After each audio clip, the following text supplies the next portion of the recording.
questão, porque nós não estamos falando, como foi dito à época por alguns, de uma gripezinha. Nós estamos falando de uma pandemia mundial que mais de 700 mil brasileiros morreram.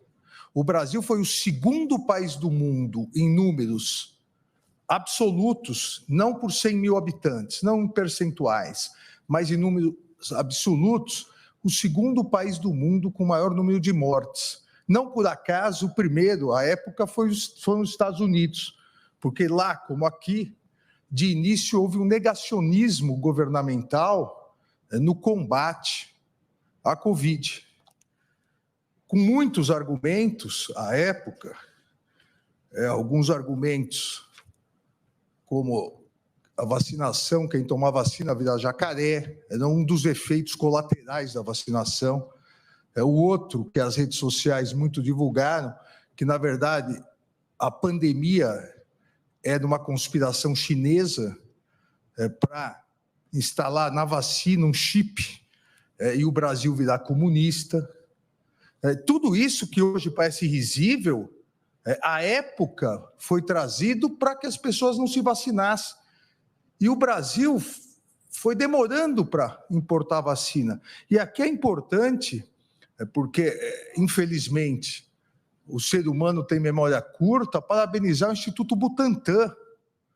O Instituto Butantan avançou nos estudos, na vacinação, possibilitando o início da vacinação no Brasil pelo estado de São Paulo, e a partir disso com a repartição para os demais e forçando, assim como aqui no Supremo Tribunal Federal, por uma decisão liminar depois referendada pelo plenário do nosso sempre ministro Ricardo Lewandowski, tendo que obrigar o governo a estabelecer um cronograma de vacinação.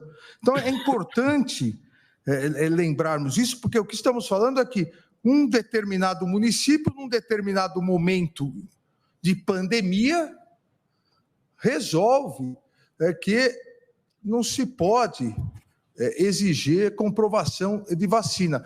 E o ministro Flávio colocou bem, Vossa Excelência também, não se fala que da obrigatoriedade no sentido de se pegar a pessoa, vacinar, não.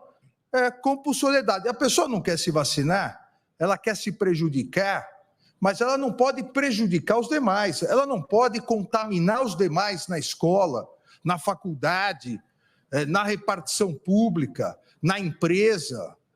Nós não estamos falando aqui de liberdade, a liberdade de ir e vir. Então, eu posso contaminar as demais pessoas.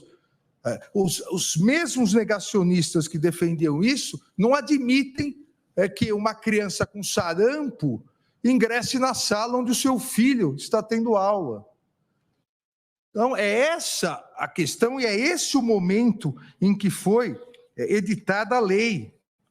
E, infelizmente, em virtude desta lei, de outras leis e desse negacionismo, o Brasil, que tinha uma taxa, orgulhosa taxa, de 93,1% de vacinação geral infantil, caiu depois da pandemia, caiu depois desse negacionismo para 71,49%, colocando o Brasil entre os 10 países com menor cobertura vacinal do mundo.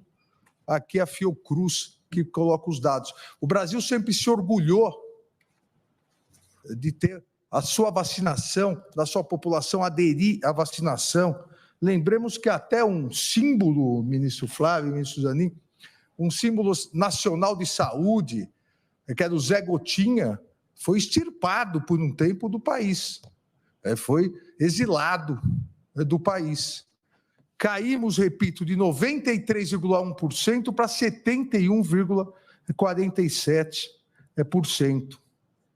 Isso fez com que uma doença que estava extirpada do Brasil, a OMS já tinha dado o selo de fim dessa doença no Brasil, o sarampo, retornou ao Brasil, principalmente em relação às crianças. Ou seja, não há dúvidas sobre a necessidade da vacina, os reflexos do negacionismo em relação à ciência e à vacina, não só em relação ao sarampo, a vacina tríplice viral, que todos nós tomamos, sarampo, cachumba e rubéola, a cobertura no Brasil depois dessa crise negacionista caiu de 86,2% para 70%. Isso vai ter reflexos. Os reflexos virão em relação às novas gerações.